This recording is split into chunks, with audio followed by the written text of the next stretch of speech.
معزز و محترم برادران اسلام، آپ کو معلوم ہے آج کی یہ عظیم الشان اور سالانہ خوبصورت اور حسین پروقار تقریب حضور یار غار سیدنا صدیق اکبر رضی اللہ تعالی عنہ آپ کی ہستی کے فضائل و مناقب اور آپ کی ذات کو خراج تحسین پیش کرنے کے لیے انعقاد پذیر ہے، اور اس کے ساتھ ساتھ حضرت استاد الحفاظ والمجودین حضرت قبلہ قاری ہدایت اللہ صاحب نقشبندی مجددی، آپ کی اہلیہ محترمہ مرحومہ مغفورہ، ان کے اصال ثواب کے ختم کے سلسلہ میں انعقاد پذیر ہے۔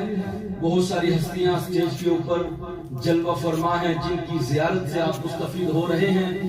ابھی بلا تاخیر دعوت خطاب دے رہا ہوں حضور عالمی مبلغ اسلام شیخ الحدیث والتفسیر نجم الملت والدین آفتاب طریقت مہتاب شریعت حضرت علامہ مولانا پیر مفتی محمد انصر القادری چشتی دامت برکاتہ العالیہ والقدسیہ، آپ کے داروں کی گونج میں میں حضور سے گزارش کرتا ہوں تشریف لائیں اور شان سیدنا صدیق اکبر رضی اللہ تعالیٰ عنہ اور دیگر جس مضمون پہ آپ کلام فرمائیں، آپ کی نعروں کی گونج میں آپ تشریف لاتے ہیں۔ نعرہ تکبیر، نعرہ تکبیر، نعرہ رسالت، نعرہ تحقیق، نعرہ حیدری، نعرہ حیدری۔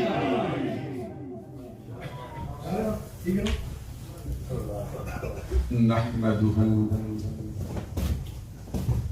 ونصلي ونسلم على رسوله الكريم، أما بعد فأعوذ بالله من الشيطان الرجيم، بسم الله الرحمن الرحيم، إلا تنصروه فقد نصره الله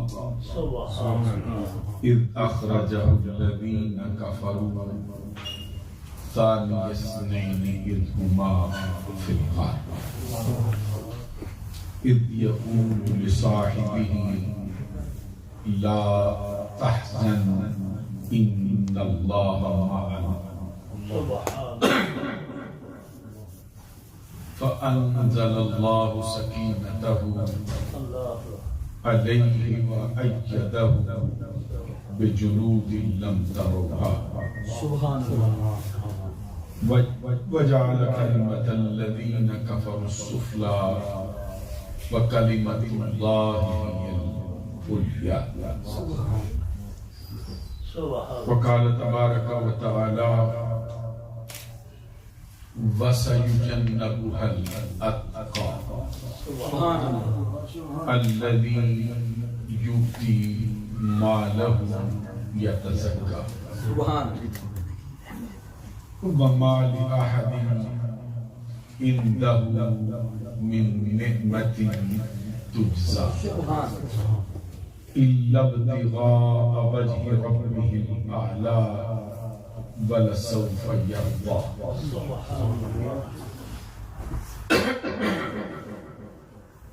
صدق اللہ العظیم۔ ان اللہ وملائکتہ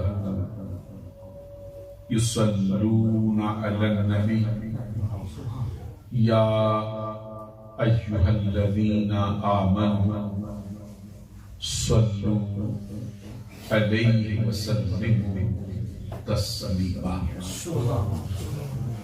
اللهم صل على سيدنا ومولانا محمد وعلى آل سيدنا ومولانا محمد وبارك وسلم۔ الصلاة والسلام عليك يا رسول الله وعلى آلك وأصحابك يا حبيب الله۔ الله رب محمد صلى علیہ وسلم نحن عباد محمد صلی علیہ وسلم صلاۃ و سلام علیک یا رسول اللہ. سبحان اللہ. معزز و محترم مشائخ و علماء اسلام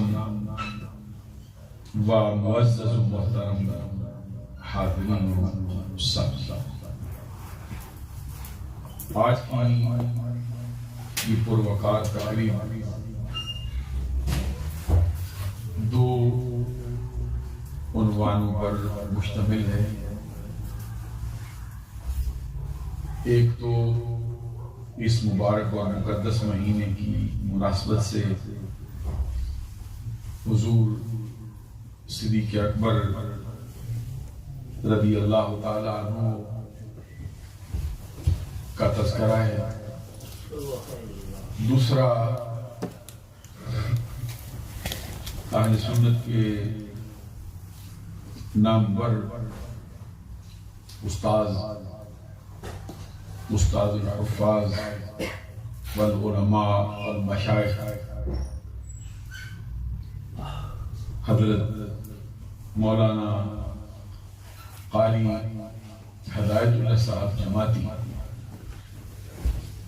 دامت برکاتہم العالیہ والقدسیہ.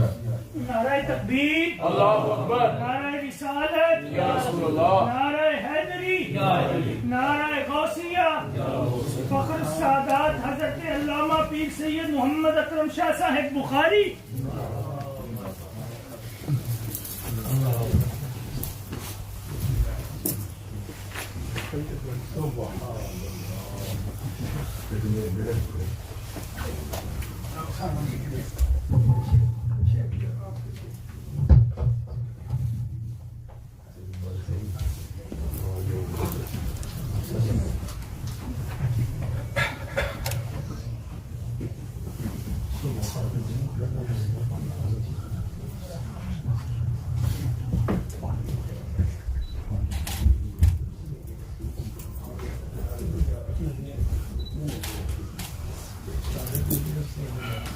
ایک تو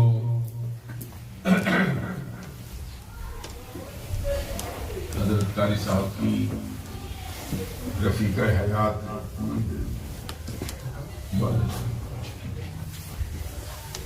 حضرت قاری صاحب کی رفیقہ حیات مرحومہ مغفورہ جو حضرت مولانا حافظ سجاد صاحب جماعتی کی امی جان ہے، ان کے اظہار ثواب کی تقریب بھی ہے. آپ ملاحظہ فرما رہے ہیں کہ علماء کا اور مشائخ کا ایک جمع غفیر آج کی تقریب میں موجود ہے. فخر السادات پیر طریقت حضرت پیر سید احمد فاروق شاہ صاحب سیالوی دامت برکاتہم العالیہ والقدسیہ وہ بھی تشریف فرما ہے. ابھی سرزمین پیٹر برا کی بڑی شخصیت فخر السادات خطیب الاسلام حضرت پیر سید اکرم شاہ صاحب بخاری دامت برکاتہم العالیہ وہ بھی تشریف فرما ہوئے ہیں. اور فخر السادات حضرت صاحبزادہ سید عقیل بن اسد شاہ صاحب دامت برکاتہم العالیہ وہ بھی تشریف فرما ہے. اور سرزمین ناروے سے ایک بہت بڑی شخصیت جو حقیقی معنوں میں عالمی مبلغ اسلام ہے اور بہت ہی بڑے خاندان کے چشم و چراغ ہیں اور بہت ہی بڑی ہستی کے لفت جگر ہیں استاد العلماء جامع باقور منقول حضرت علامہ مولانا محمد صفت اللہ صاحب نقشبندی کیلانی دامت برکاتہم العالیہ والقدسیہ، وہ بھی آج کی تقریب میں بطور خاص تشریف فرمائے۔ میرے لیے باعث شرف و اعزاز ہے کہ ان ہستیوں کی موجودگی میں مجھے بھی کچھ گزارشات کرنے کے لیے حکم صادر کیا گیا ہے۔ مجھ سے پہلے بھی بڑے اچھے خطابات ہوئے، سہیل احمد صاحب صدیقی، انہوں نے بہت ہی اچھی گفتگو، بہت ہی مختصر مگر جامع تقریر انہوں نے فرمائی۔ اسٹیج سیکرٹری صاحب ہیں، وہ بھی بہت اچھا کلام فرما رہے ہیں۔ بھائی صاحبہ مرحومہ مغفورہ جنہوں نے حضرت قاری صاحب کے ساتھ ان کی معیت میں بڑا لمبا سفر بسر کیا ہے اور اپنی زندگی کے قریب 50 سال سے بھی زائد عرصہ انہوں نے قاری صاحب کی معیت قاری صاحب بھی بوقت وصال بھی ان سے راضی تھے، اور یہ حدیث میں فرمایا گیا ہے کہ جس خاتون کا خاوند اس کے وصال کے وقت اس سے راضی ہو، اللہ تبارک و تعالیٰ نے اس کا داخلہ جنت میں فرما دیا ہے۔ اور قاری صاحب کو بھی ہم نے دیکھا ہے کہ ان کے وصال کے بعد بھی ان کو بڑی شدت سے یاد کرتے ہیں، ان کی وفاؤں کو اور ان کی خدمت گزاری، اور جب یاد کرتے ہیں تو قاری صاحب کی آنکھیں نمناک ہو جاتی ہیں۔ میری دعا ہے کہ اللہ تبارک و تعالیٰ مائی صاحبہ مرحومہ مغفورہ کی قبر پہ اپنی کروڑوں رحمتیں نازل فرمائے۔ انہوں نے جو اولاد چھوڑی،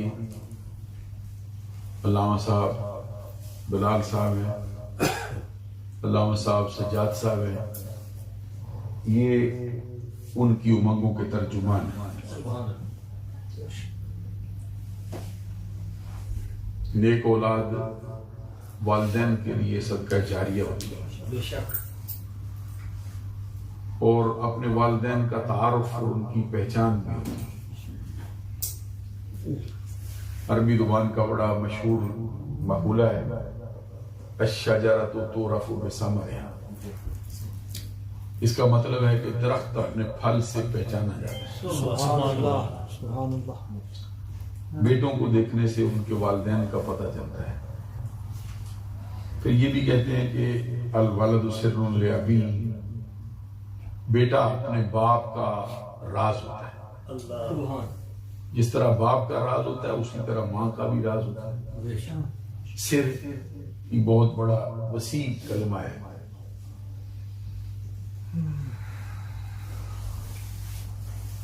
اس ماں کی عظمت کا منہ بولتا ہوا ثبوت ہے ان کے بیٹے ہیں کہ انہوں نے ان کو ایسا سبق پڑھایا ہے، ایسی تعلیم و تربیت دی ہے کہ آج یہ اہل سنت کے ایک انتہائی ذمہ دار مبلغ ہیں۔ ان کی زندگی کی جتنی نیکیاں ہیں ان کا ثواب بھی ان کو نامہ اعمال میں منتقل ہوتا ہے۔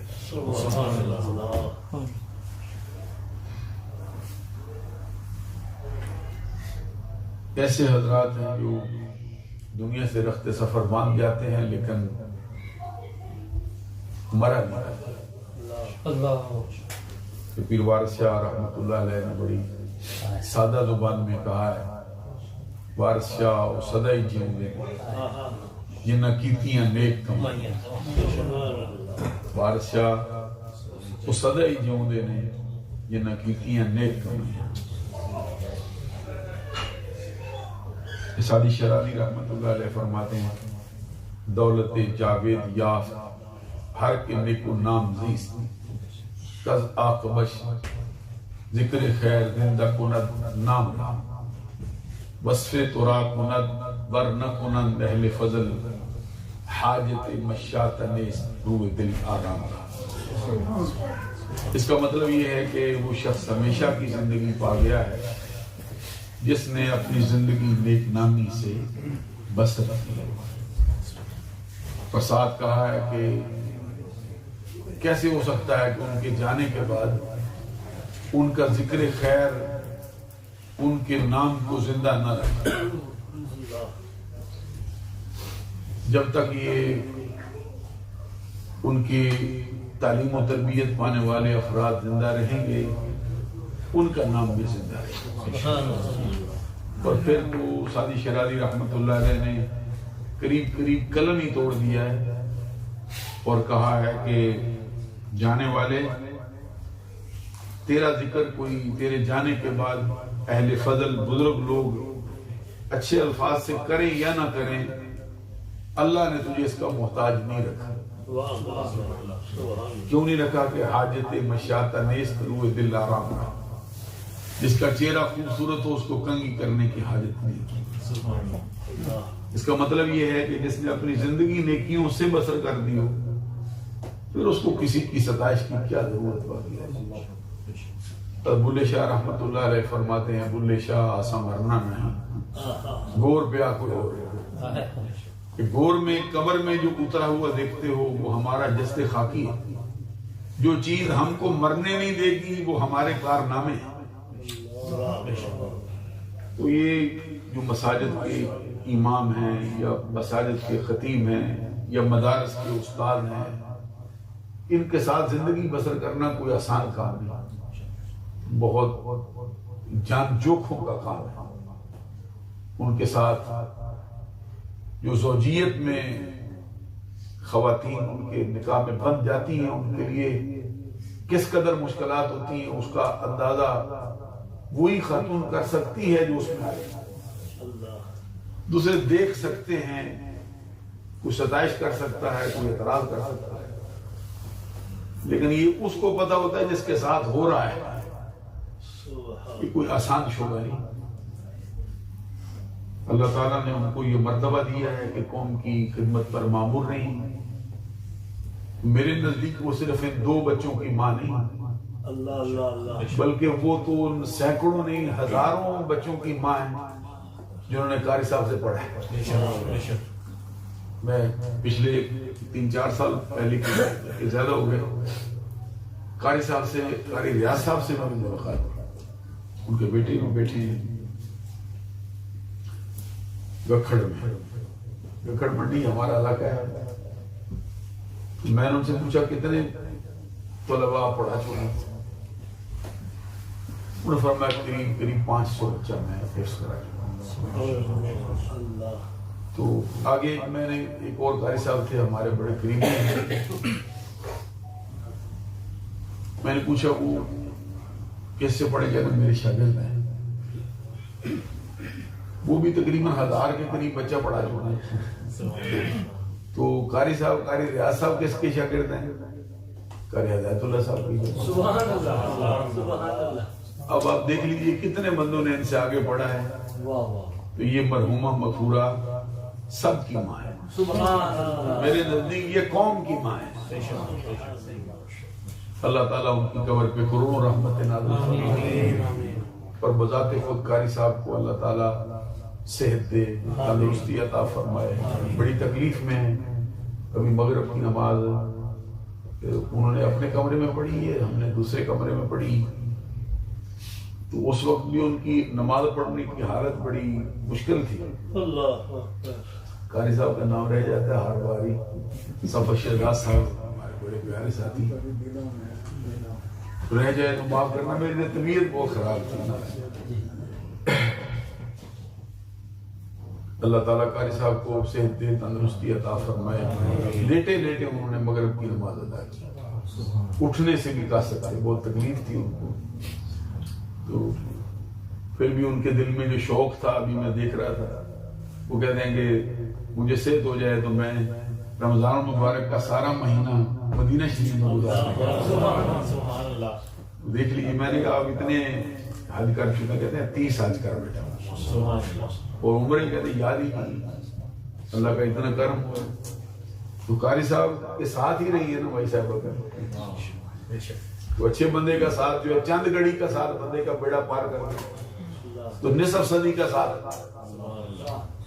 نصف صدی کا 50 سال سے زائد عرصہ جس کو ساتھ ملا ہو، ایک لمحہ کہتے ہیں یہ صحبت مجلس پیر میرے دی بہتر نفل نماز، ایک ایک سخن شریف ہونا دا کردہ محرم راز، یک زمانہ صحبت با اولیاء بہتر 100 سالہ طاعت بیریا، تو ایک لمحہ جو ہے نا وہ اتنا قیمتی ہوتا ہے، تو 50 سال تو پھر یہ فرمان ہے حدیث میں یہ فرمایا کہ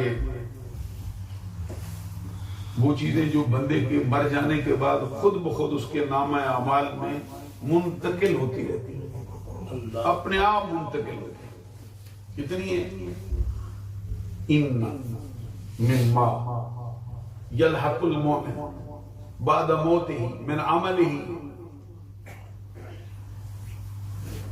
بعد موته من عمله وصفته علما علمه ونشره وولدا صالحا تركه او مصحفا ورثه او مسجدا بناه او بيتا لابن السبيل بناه او نهرا اجراه او صدقه اخرجها من ماله في صحته وحياته. سبحان اللہ.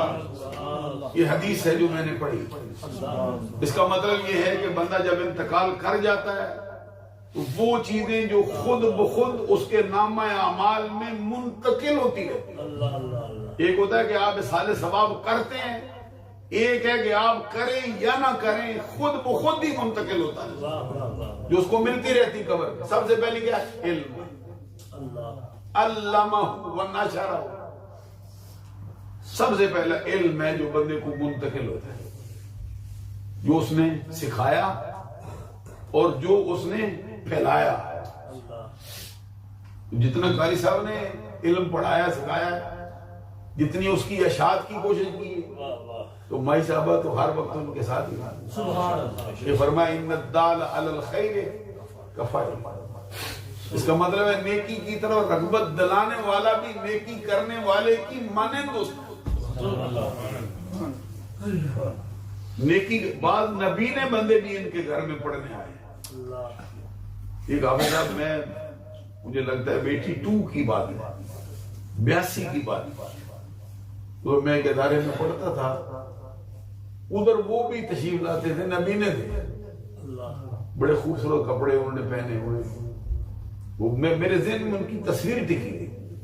بعد میں نے قاری صاحب سے پوچھا تو کہتے ہیں وہ ہم سے پڑھے. کہتے پڑھے تو مجھ سے ہیں، لیکن اس کا حال یہ تھا کہ جن کا بچہ تھا وہ ہمارے گھر چھوڑ گئے. وہ نبی نہ بچہ تھا، گھر ان کا بہت اچھے لوگ تھے لیکن ادھر چھوڑ گئے. تو ان کو کہتے اپنے ہاتھ سے لقمہ توڑنا بھی نہیں آتا، لقمہ روٹی کا توڑنا بھی نہیں آتا تھا. یہ جو میری ان کی بچوں کی امی ہے، یہ لقمے بھی خود اپنے ہاتھ سے توڑ کر اس کے منہ میں ڈالا تھا. اس قدر خدمت کی ہے علم کی ساتھ. تو پہلا کہ علم علمہ ونشرہ. پہلی چیز یہ ہے کہ علم.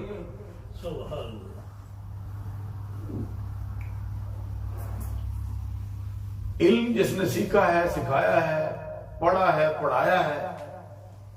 ایک بہت بڑا عالم ہے، دوسروں کو کوئی خاطر میں نہیں لاتا ہے، سمجھ لے کچھ نہیں، وہ یہ بھی کچھ ہوں گے. یہ تمکنت ہوتی ہے، یہ دنیاوی امور ہے. دنیاوی امور میں ان کا مرتبہ اونچا ہوتا ہے بہت. اللہ نے شان بڑھایا ہے. ظاہر ہے کہ اتنی کتابیں سینے میں دفن کیے بیٹھا ہے.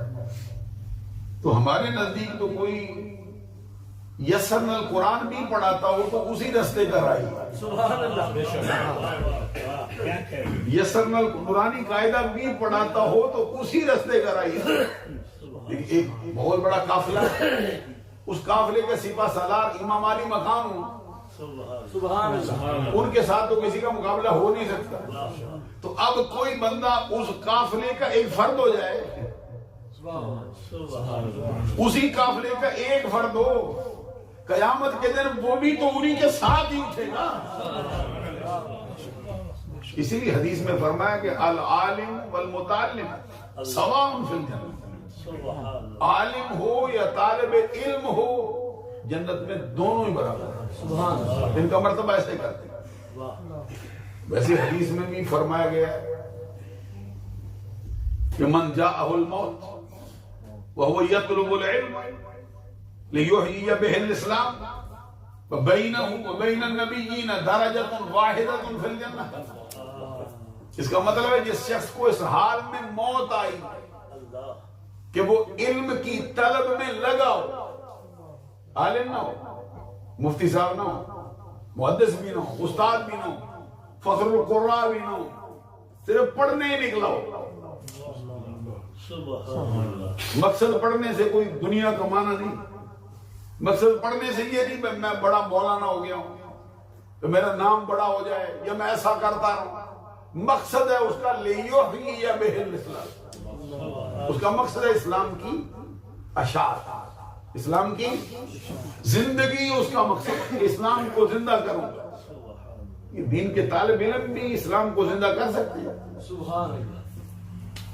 غور فرمائیے، ہمارے اوپر اعتراض ہے کہ تم بڑے بڑے بزرگوں کو کہتے ہو کہ وہ محی الاسلام ہے یا محی الدین ہے، دین کو زندہ کرنے والے ہیں۔ کیسے زندہ کرنے والے ہیں؟ تو سرکار دو جہاں صلی اللہ علیہ وسلم فرماتے ہیں کہ لیحیی بہ الاسلام، یہ بچہ جو پڑھنے نکلا یہ بھی دین کو زندہ کرنے والا ہے۔ تو جس شخص کو اس حال میں موت آئی کہ وہ علم کی طلب میں لگا ہو، کتنا پڑھ گیا ہو، 10 سال ہو گئے پڑھتے، 8 سال ہو گئے، 4 سال ہو گئے، 3 سال ہو گئے، 2 سال ہو گئے، نہیں ابھی نکلا ہے،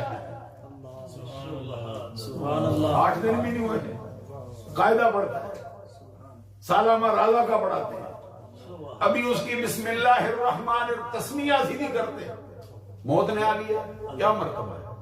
فبینہم، یہ کسی عام کتاب کی بات تو ہے نہیں، نہ کسی مولانا کا فرمان ہے، نبی صلی اللہ علیہ وسلم کا فرمان ہے۔ فرمایا فَبَيْنَهُ وَبَيْنَ النَّبِيِّينَ دَرَجَةٌ وَاحِدَةٌ فِي الْجَنَّةِ، جس شخص کو پڑھتے ہوئے موت آ گئی اس کا مرتبہ کیا ہے؟ فرمایا قیامت میں جنت میں، قیامت کے بعد جنت میں اس کے درمیان، نبیوں کے درمیان جو ہے وہ اتنا ہی فرق ہو، 1 درجے کا فرق، درجۃ واحدۃ، سبحان اللہ کو 1 درجے کا فرق ہو۔ اور بڑے علماء موجود ہیں، پڑھتے ہیں، پڑھاتے ہیں۔ میں نے جتنی اس پہ شرحیں پڑھی، ظاہر ہے بندہ جب پڑھتا ہے اس کو شروحات کا سہارا لینا پڑتا ہے۔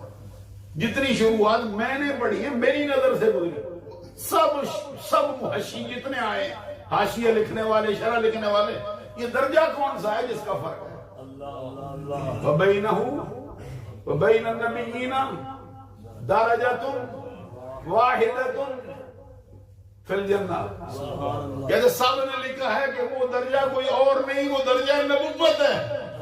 نبوت کے درجے کے بعد سارے درجے اس طالب علم کے کھاتے یہ طالب علم کا یہ حال ہو، پھر استاد کا کیا حال ہے؟ جس نے دن رات خدمت کی، دن رات قاری صاحب کے ساتھ گزار گئے۔ یہ بھی فرمایا کہ اتقوا النار ولو بشق التمرہ، اپنے آپ کو جہنم کی آگ سے بچا لے اگرچہ آدھی کھجور ہی اللہ کے راستے میں،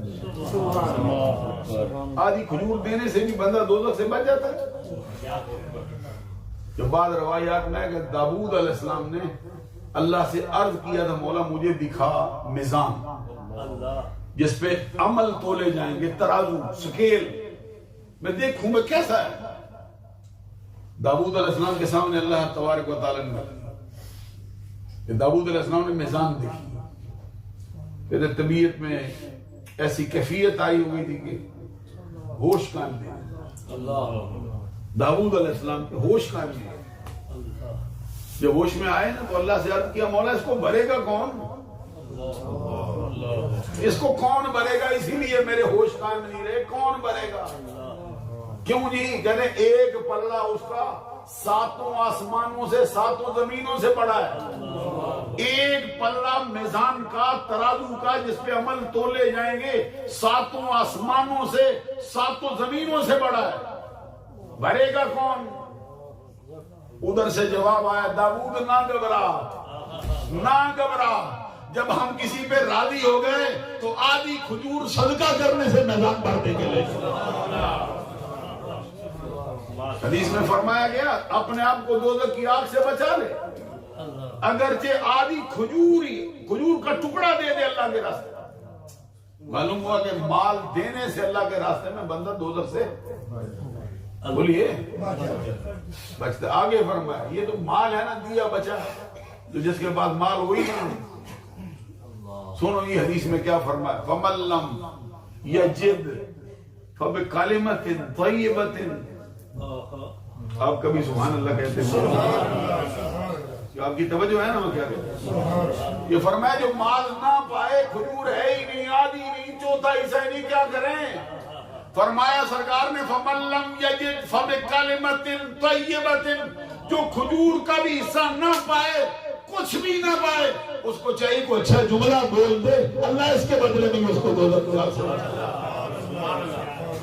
کسی ٹوٹے دل پر مرم رکھ دے، کسی پریشان حال کا مداوع کر دے، اللہ اس کے بدلے میں بھی اس کو دوزخ کی آگ سے بچائے۔ کسی نے کسی کو رستہ بتا دیا نا، اچھا رستہ، وہ بھی دوزخ کی آگ سے بچانے والا۔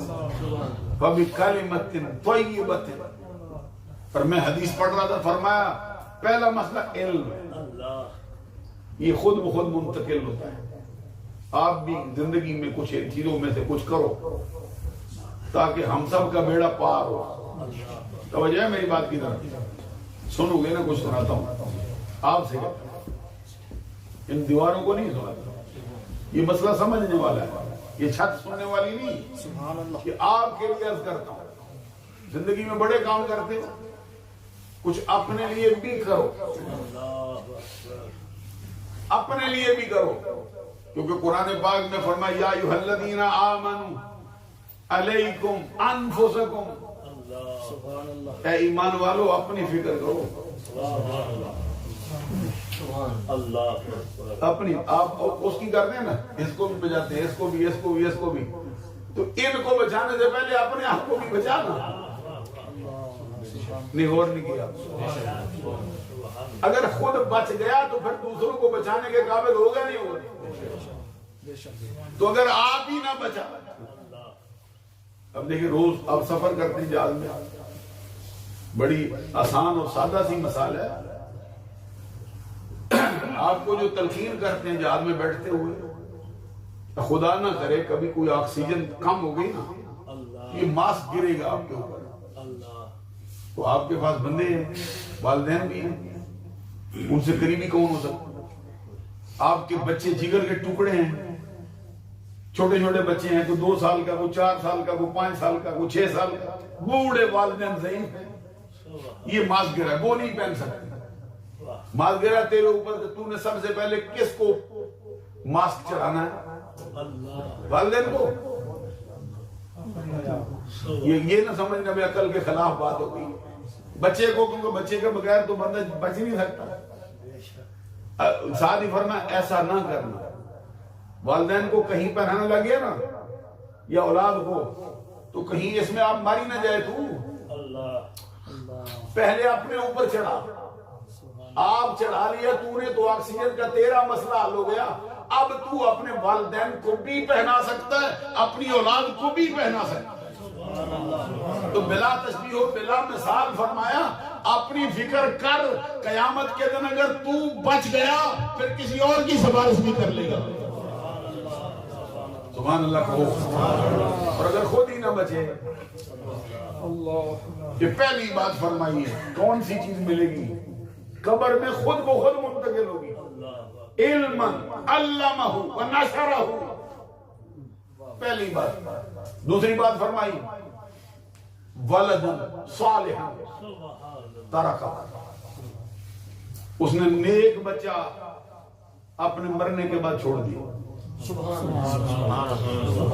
نیک اولاد والدین کے لیے بڑی خوش قسمتی ہے، اور نیک والدین یہ بھی بندے کے لیے بڑی خوش قسمتی ہے جس کے والدین نیک ہوں، بچے میں کوئی کمی بیشی رہ بھی گئی ان کی سفارش سے وہ بخشا جائے. اور جن والدین کا بچہ نیک ہو، اگر ان کا عقیدہ صحیح ہوا، عمل میں کمزوری ہو بھی گئی، بچے کی وجہ سے والدین کو بھی بخش دے گا. ولدن صالحا، نیک اولاد. یہ حدیث میں فرمایا گیا اذا دخل الرجل الجنت سأل عن ابویہ وذریتہ وولدہ وفی روایت ومحبی. جب بندہ جنت میں داخل ہوگا نا جائزہ لے گا کون ہے مجھے جنت میں لائے ہو، میرے ابا جان ہیں. معلوم ہے جنت میں جا کے ہوش قائم رہیں گے بندے تو صرف اپنی نہیں پڑھی لیکن جنت میں جاتا ہے. حدیث ہے اذا دخل الرجل الجنت سأل عن ابویہ وذریتہ وولدہ. جنت میں داخل ہوا جائزہ لیتا. جنت میں لے آئے ہو، میرے ابا جان ہیں، میری امی کدھر ہے، میرا بیٹا کدھر ہے، میری اولاد کدھر ہے، میرے چاہنے والے کدھر ہے، کوئی نظر ہی نہیں آتا. یہ جنتی بندہ ہے. یہ میں کہتا ہوں آپ بچ گیا نا، کسی اور کو بھی بچنے کی سفارش کر سکتا. آیا ہے جنت کا جائزہ لیا، ابا جان ہے، امی ہے، بیٹا ہے. اب آگے سے کیا سوال ہوتا ہے؟ فرشتے کہتے ہیں کوئی نہیں، انہوں نے تیرے جیسے اعمال ہی نہیں کیے، کدھر آئیں گے تیرے درجے میں؟ نہیں آ سکتے. یہاں پہ وہ آئے گا جس کے اعمال ایسے ہوئے جیسے تیرے تھے. سنو حدیث. اب فرشتے جب یہ کہتے ہیں تو بندہ کیا کہتا ہے؟ فرشتوں کو چھوڑ دیتا ہے، براہ راست رب سے کہتے ہیں یا ربی قد عملت لی ولہم. مولا میں نے جو عمل کیے صرف اپنے لیے نہیں کیے، اپنے لیے بھی کیے ہیں، اپنے والدین کے لیے بھی کیے ہیں، اپنی اولاد کے لیے بھی کیے ہیں، اپنے چاہنے.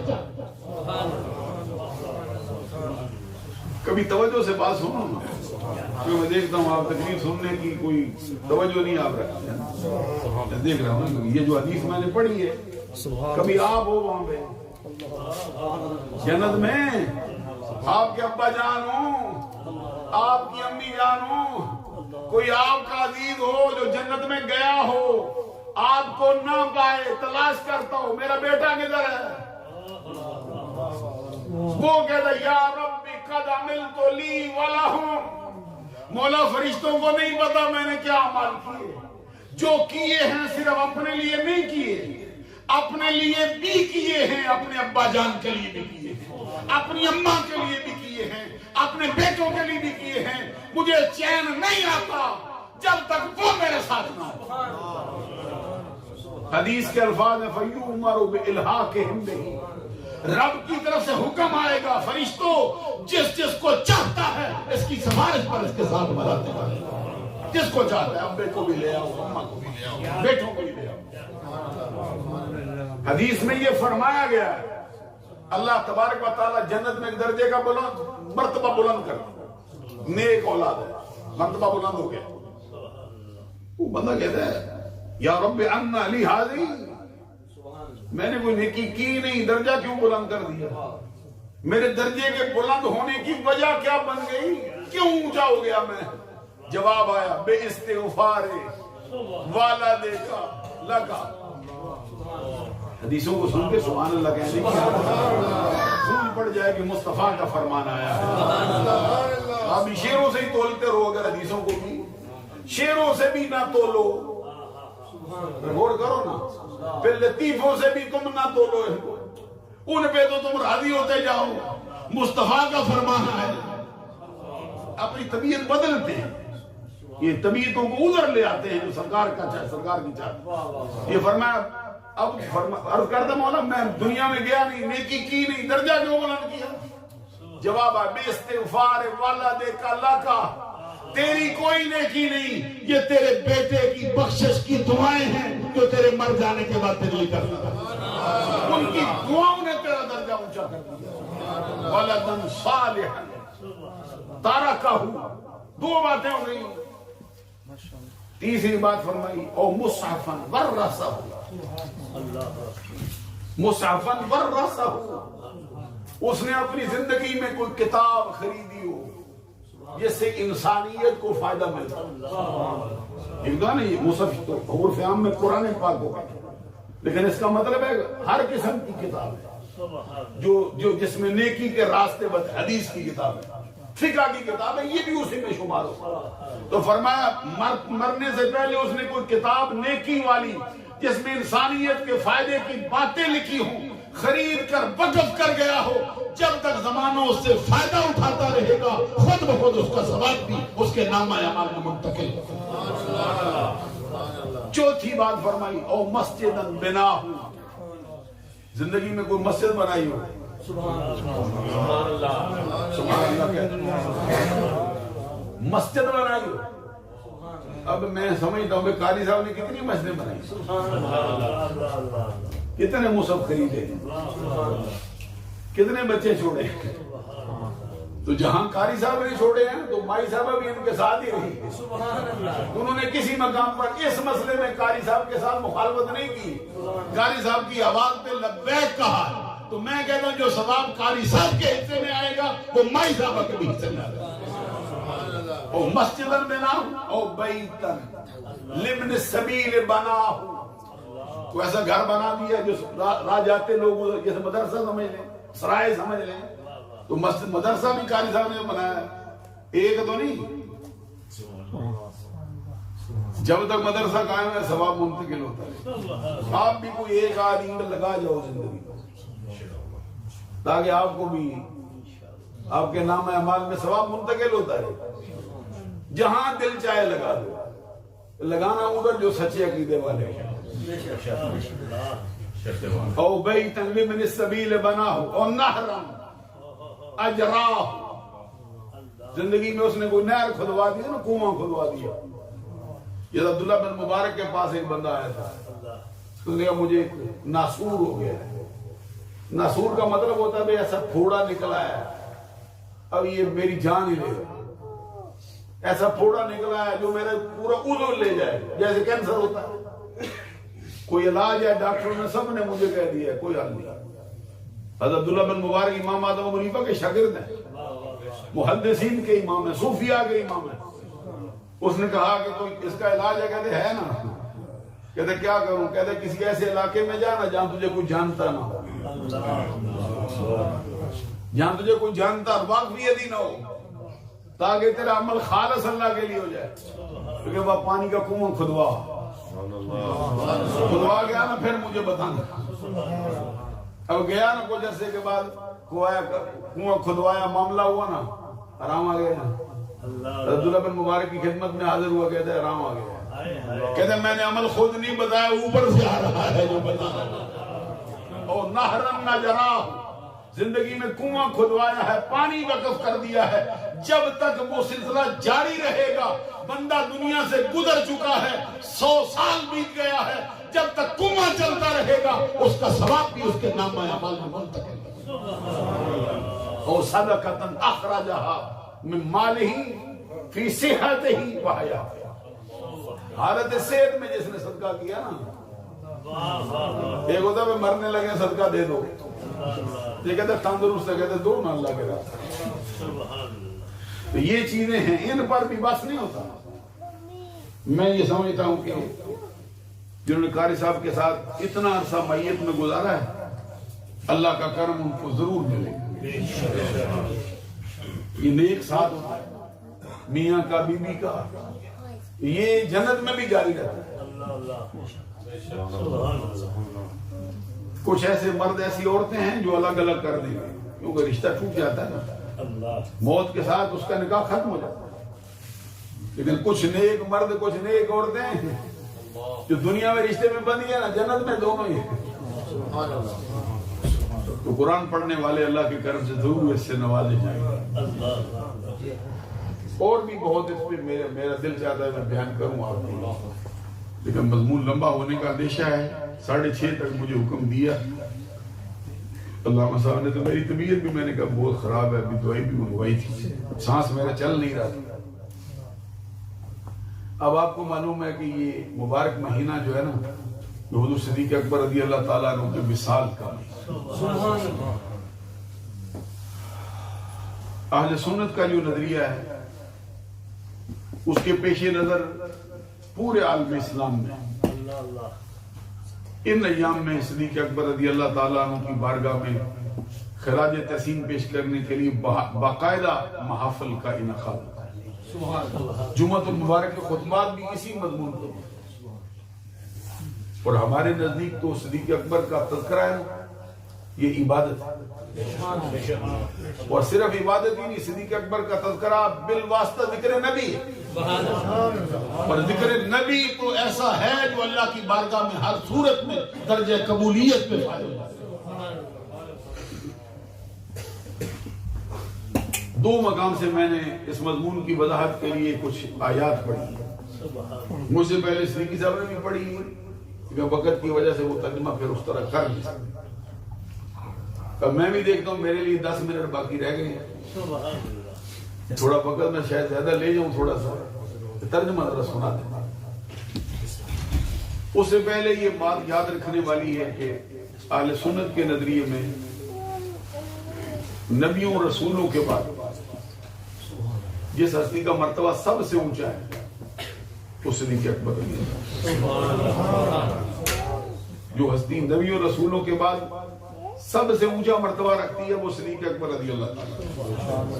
یہ نظریہ اہل سنت کا 1400 سال کسی اور جماعت سے ہماری غرض نہیں، ہم اہل سنت ہیں، اول سے لے کر آخر تک ہمارا نظریہ سنیوں کا ہی. اس کے خلاف کرے گا یا اس نظریے میں تردد رکھے گا وہ کم از کم سنی کہلانے کے لائق نہیں. اور یہ نظریہ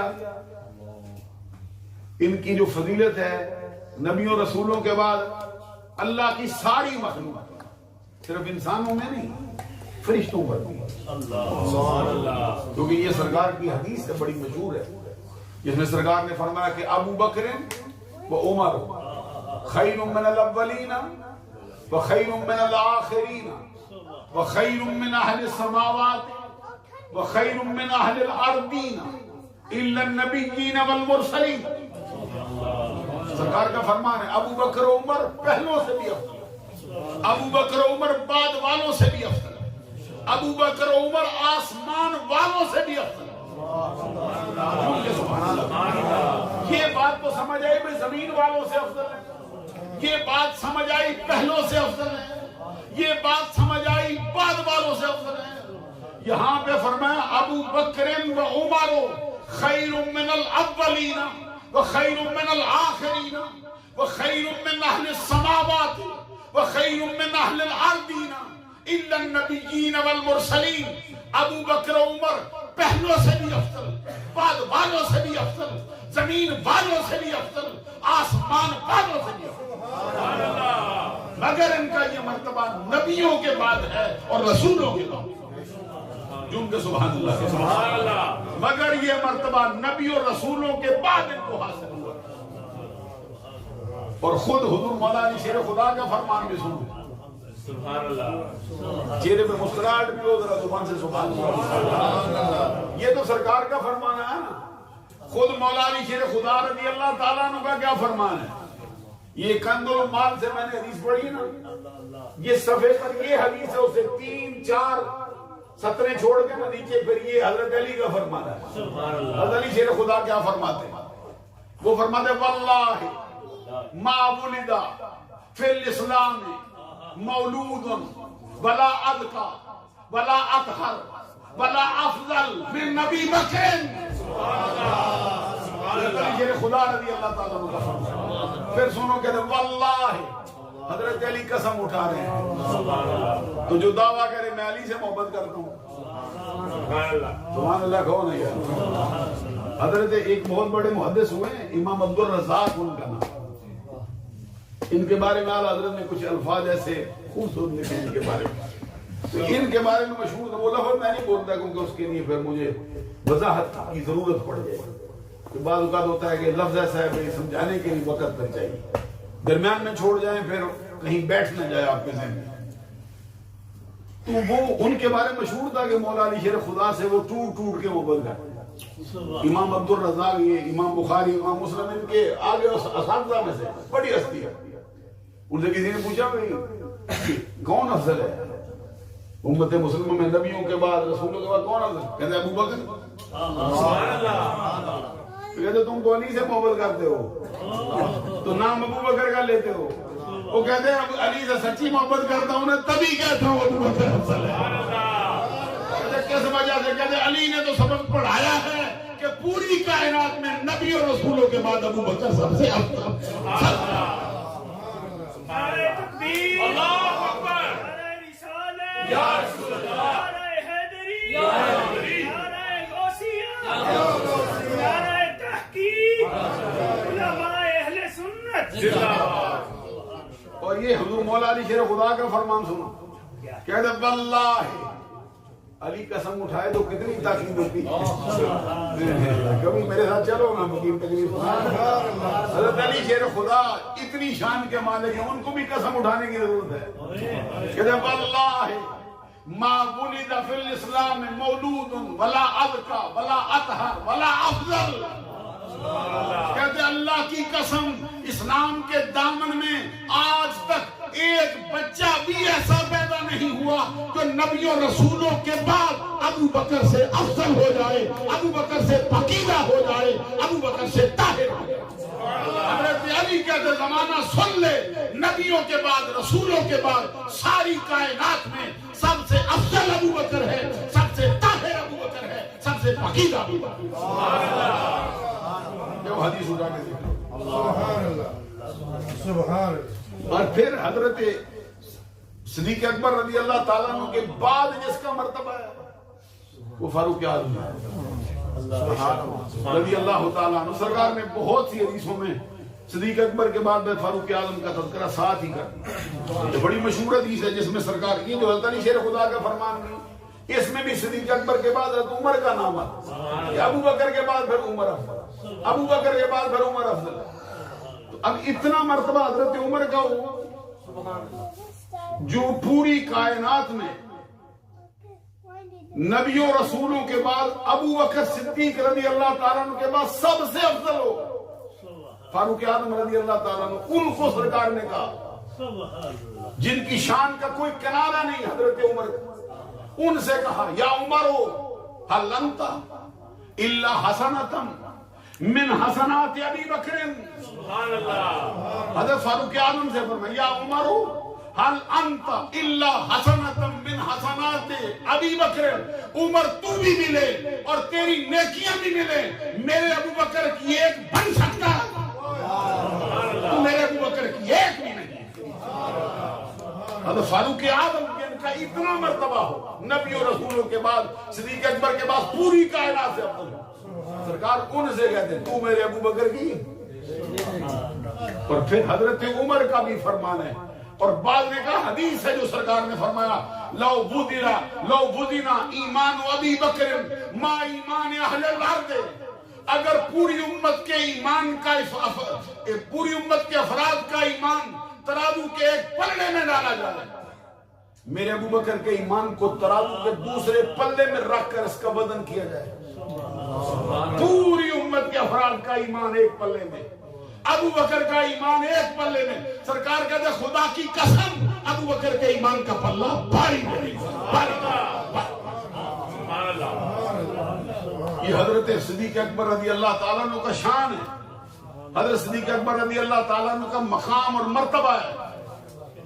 بعض مقام ایسے بھی آئے ہیں جن فضیلتوں میں پوری کائنات میں تنہا نبیوں کے بعد رسولوں کے بعد صرف ابو بکر ہے, دوسرا کوئی شامل نہیں. سبحان اللہ. اور یہ جو مقام آیا نا جس میں فرمایا وَسَيُجَنَّبُهَا الْأَتْقَى, اس کا مطلب ہے کہ دوزخ کی آگ سے بہت دور رکھا جائے گا وہ شخص. کون؟ جو سب سے بڑا تقوی والا ہے, اتقا ہے, سب سے بڑا تقوی والا ہے. ایک ہوتا ہے متقی ہے, ایک ہوتا ہے اتقا ہے. تقوی سے اتقا کیا مطلب ہے؟ اس میں تفصیل ہے. کیا مطلب ہے؟ یہ سپرلیٹو ڈگری ہے. کیا مطلب ہے کہ جتنے تقوی والے آئیں گے اس کے سامنے ان کا تناسب ہو یہ ان سے بڑھے گا. 1000 تقوی والا ہو, 1,00,000 تقوی والا ہو,